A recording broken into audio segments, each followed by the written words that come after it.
Hi കൂട്ടുകാർ, അസ്സലാമു അലൈക്കും വറഹ്മത്തുള്ളാഹി തആല വബറകാതുഹു.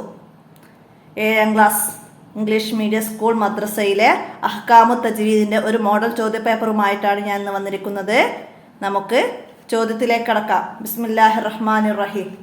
അപ്പോൾ നിങ്ങൾക്ക് 7ാം ക്ലാസ്സിൽ എക്സാമിന് അഹ്കാമു തജ്വീദിൽ സെപ്റ്റംബർ അവസാനം വരെ 6ാമത്തെ ചാപ്റ്റർ വരെയാണ് നിങ്ങൾക്ക് സിലബസ് പ്രകാരം വരുന്നത്.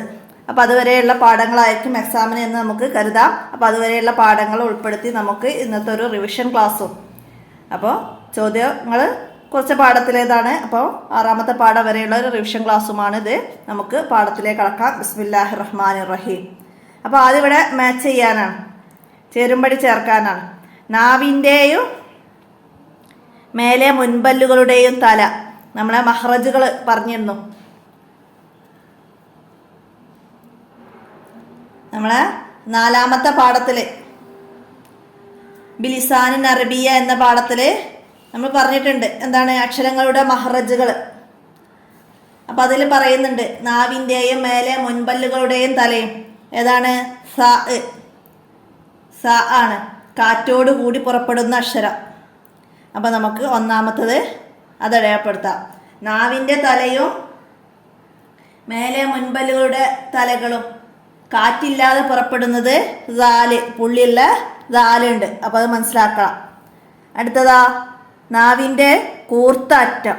നാവിൻ്റെ കൂർത്ത അറ്റത്ത് നിന്ന് പുറപ്പെടുന്ന അക്ഷരം ഏതാണ്? സായി. അപ്പം അത് നമുക്ക് 2ാമത്തെ ലൈനിലേക്ക് എഴുതാം. അടുത്തത് നാവിൻ്റെ അറ്റവും മുൻപല്ലുകളുടെ ഇടയും സ്വാദാണ്. നാവിൻ്റെ അറ്റവും മുൻപല്ലുകളുടെ ഇടയും 3ാമത്തെ ലൈനിലേക്ക് എഴുതാം. അടുത്തതാ തൊണ്ടയുടെ മധ്യഭാഗത്തുനിന്ന് ഹൽക്കിൻ്റെ അക്ഷരങ്ങളാണ്. തൊണ്ടയുടെ താഴെ അറ്റത്തുനിന്ന് അംസ ഹ, മധ്യത്തുനിന്ന് ഐന് ഹ, മേലെ അറ്റത്തുനിന്ന് ഒയിന് ഹ.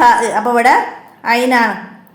അപ്പോൾ അത് നമുക്ക് 4ാമത്തെ ലൈനിലേക്ക് എഴുതാം. തൊണ്ടയുടെ മധ്യത്തുനിന്ന്. അടുത്തത് നാവിൻ്റെ മുരടും അണ്ണാക്കും.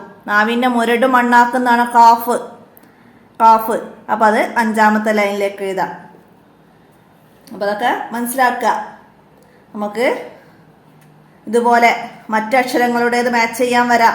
ടിക്ക് ഓപ്ഷനായിട്ട് വരാം അക്ഷരങ്ങൾ തന്നിട്ട്. അപ്പോൾ നമുക്ക് അടയാളപ്പെടുത്താൻ കഴിയണം. അപ്പോൾ ആ രീതിയിൽ മഹ്റജുകൾ നന്നായി മനസ്സിലാക്കി പഠിക്കുക. പിന്നെന്താണ്? ശരി ഉത്തരം കണ്ടെത്താനാണ്, ടിക്ക് ചെയ്യാനാണ്. ഖുർആൻ വേഗത്തിൽ പാരായണം ചെയ്യൽ. ഖുർആൻ വേഗത്തിൽ പാരായണം ചെയ്യൽ എന്താണ്? ഖുർആൻ വേഗത്തിൽ പാരായണം ചെയ്യുന്നതിന് ഹദർ എന്നാണ് പറയുക. അപ്പോൾ ഹദർ എന്ന് നമുക്ക് ശരി അടയാളപ്പെടുത്താം. തർത്തീല് തന്നെ സാവധാനം. വറത്തിൽ ഖുർആന തർത്തീല. ഖുർആൻ നിയമാനുസൃതം സാവധാനം പാരായണം ചെയ്യുക, അതാണ് ഏറ്റവും ഉത്തമമായത്. പിന്നെന്താണ്? തദ്വീർ മധ്യനിലയിൽ പാരായണം ചെയ്യുക. അപ്പോൾ വേഗത്തിൽ പാരായണം ചെയ്യുന്നതിന് ഹദർ എന്ന് പറയുന്നു. അപ്പോൾ ഇതുപോലെ ബാക്കിയുള്ളത് വന്ന് നമുക്ക് അടയാളപ്പെടുത്താൻ കഴിയണം, മനസ്സിലാക്കുക. അടുത്തത് അൽ മദ്. അപ്പോൾ ഇവിടെ അൽ മദ്ദുൽ മുൻഫസിലിനുള്ള ഉദാഹരണം.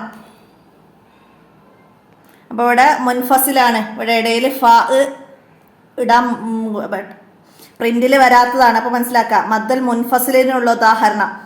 അപ്പം മദ്ദുൽ മുൻഫസിലിനുള്ള ഉദാഹരണം ഇവിടെ അവസാനത്തിൽ ബിമാ ഉർസിൽത്തു, അതാണ് മുൻഫസിൽ. ഇവിടെ ഷാ, അത് മുത്തസിലാണ്. എന്താണ്? മദ്ദക്ഷരത്തിന് ശേഷം അതേ കലിമത്തിൽ അംസ വന്നു. ജസാ ഓ, അതും മദ്ദക്ഷരത്തിന് ശേഷം അതേ കലിമത്തിൽ അംസ വന്നു. അപ്പോൾ ഇതൊക്കെ മുത്തസിലാണ്. നമുക്ക് മുൻഫസിലാണ് ചോദ്യം. അപ്പോൾ ബിമാ ഉർസിൽത്തു, മദ്ദക്ഷരത്തിന് ശേഷം അടുത്ത കലിമത്തിൻ്റെ ആദ്യത്തിൽ അംസ വന്നു, അതാണ് മദ്ദുൽ മുൻഫസിൽ. മനസ്സിലാക്കുക. അടുത്തത് എന്താണ്? അൽ മദ്ദുൽ മുത്തസിലിക്കുള്ള ഉദാഹരണം. മുത്തസില്, നേരത്തെ മുൻഫസിലാണ് ചോദിച്ചത്, ഇവിടെ മുത്തസില്. അപ്പോൾ ഇവിടെ ഏതാ?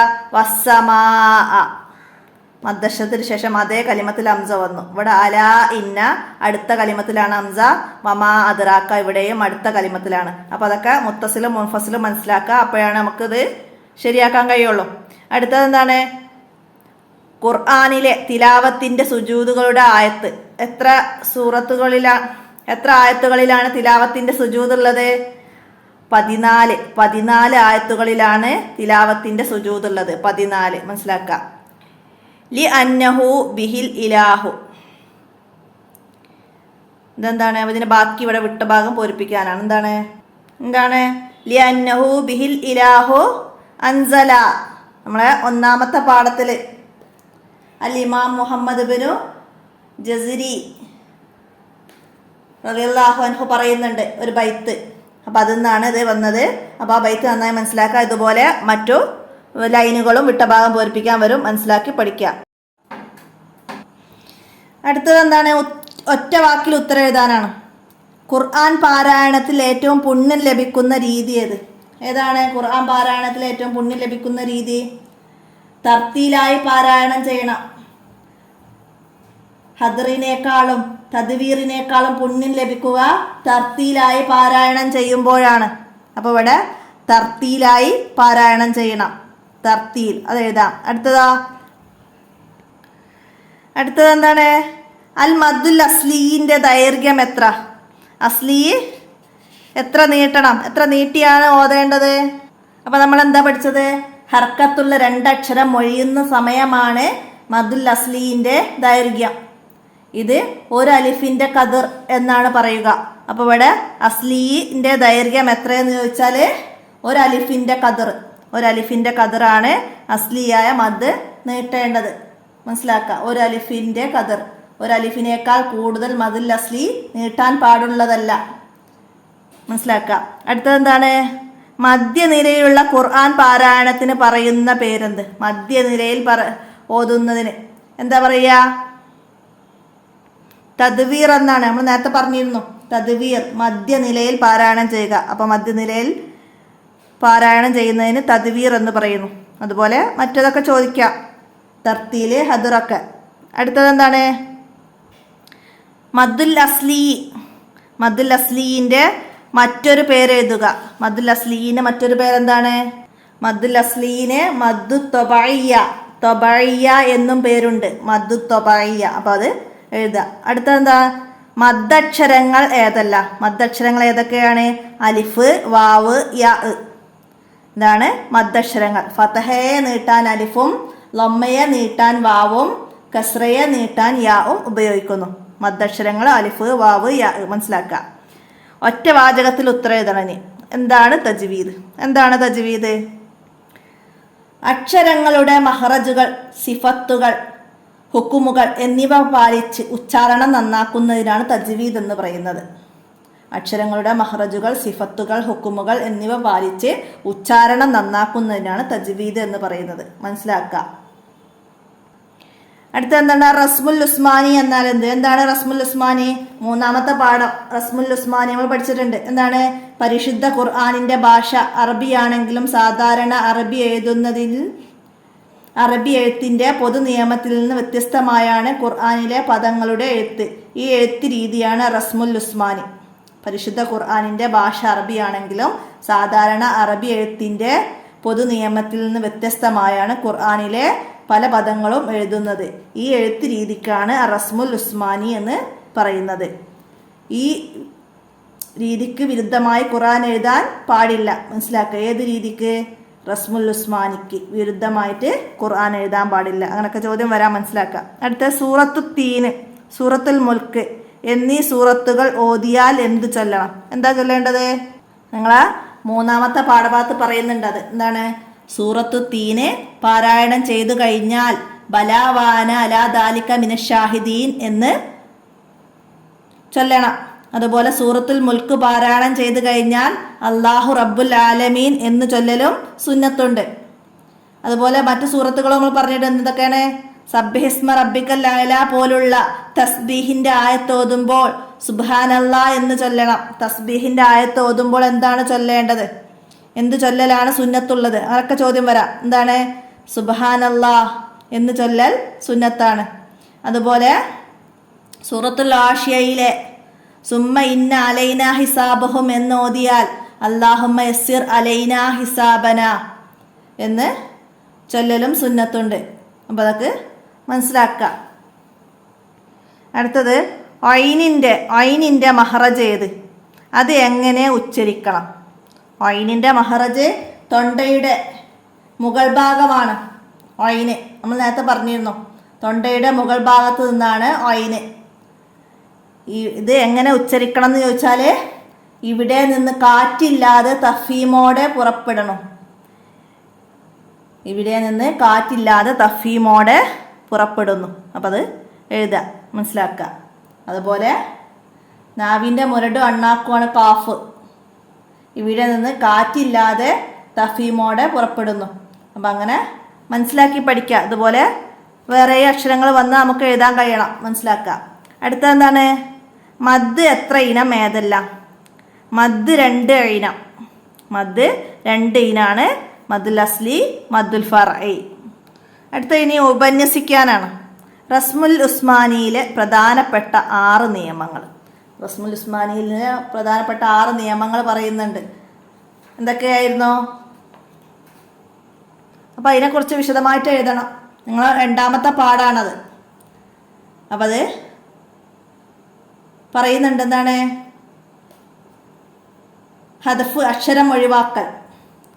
അപ്പം അതിന് ഉദാഹരണം എഴുതാം. റഹ്മാനി സാധാരണ എഴുത്ത് രീതി, റസ്മുൽ ഉസ്മാനി എഴുത്ത് രീതിയും മനസ്സിലാക്കി പഠിച്ചിട്ടത് എഴുതുക. അതുപോലെ സിയാദ, അക്ഷരം കൂടുതലാക്കൽ. അതുപോലെ അൽ ബദൽ, ഒരക്ഷരത്തിന് പകരം മറ്റൊന്ന് കൊണ്ടുവരൽ. ഹംസ്, വസ്ല്, ഫസ്ല്. വസ്ലും ഫസ്ലും. ഹംസിൻ്റെ വ്യത്യസ്തമായ രീതി. അതുപോലെ ചേർത്തി ഓതേണ്ട കലിമത്തിനെ പിരിച്ച് എഴുതുക. അതുപോലെ പിരിച്ചെഴുതുന്ന കലിമത്തിനെ ചേർത്തി ഓതുക.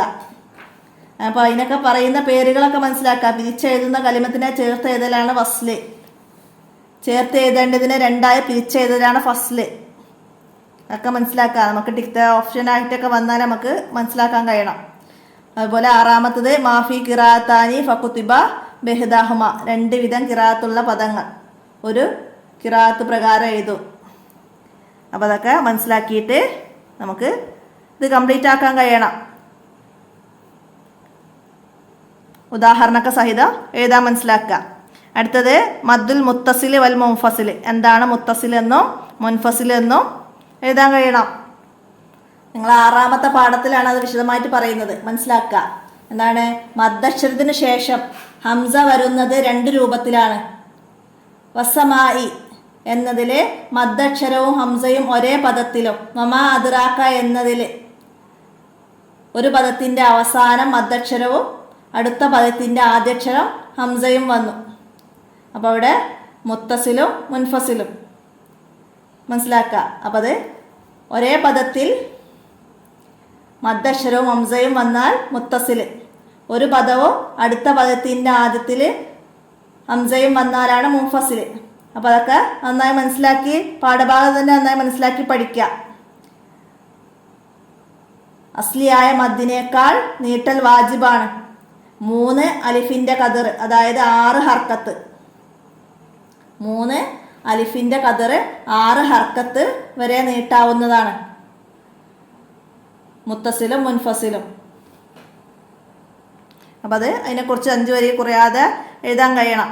അപ്പം അത് എന്താണ് മദ്ദുൽ മുത്തസിൽ എന്ന് ആദ്യം എഴുതിയാൽ മതി. എന്താണ്? മദ്ദക്ഷരത്തിന് ശേഷം അതേ പദത്തിൽ ഹംസ വരുന്നതാണ് മദ്ദുൽ മുത്തസിൽ. ഉദാഹരണം എഴുതാം. വസ്സമായി, ഇദസ്സമായി, അങ്ങനെയൊക്കെ ഉദാഹരണം എഴുതാം. ഇവിടെ അസ്ലിയായ മദ്ദിനേക്കാൾ നീട്ടൽ വാജിബാണ്. 3 അലിഫിൻ്റെ കദർ 6 ഹർക്കത്ത് വരെ നീട്ടാവുന്നതാണ്. പിന്നെ മദ്ദുൽ മുൻഫസിൽ എന്ന് എഴുതാം. എന്നിട്ട് മദ്ദക്ഷരവും അടുത്ത പദത്തിൻ്റെ ആദ്യത്തിൽ ഹംസയും വരുന്നാൽ ഉണ്ടാകുന്നതാണ് മദ്ദുൽ മുൻഫസിൽ. ഇതും അസ്ലിയായ മദ്ദിനേക്കാൾ നീട്ടൽ വാജിബാണ്. 3 അലിഫിൻ്റെ കദർ 6 ഹർക്കത്ത് വരെ നീട്ടാവുന്നതാണ്. അങ്ങനെ എഴുതുക.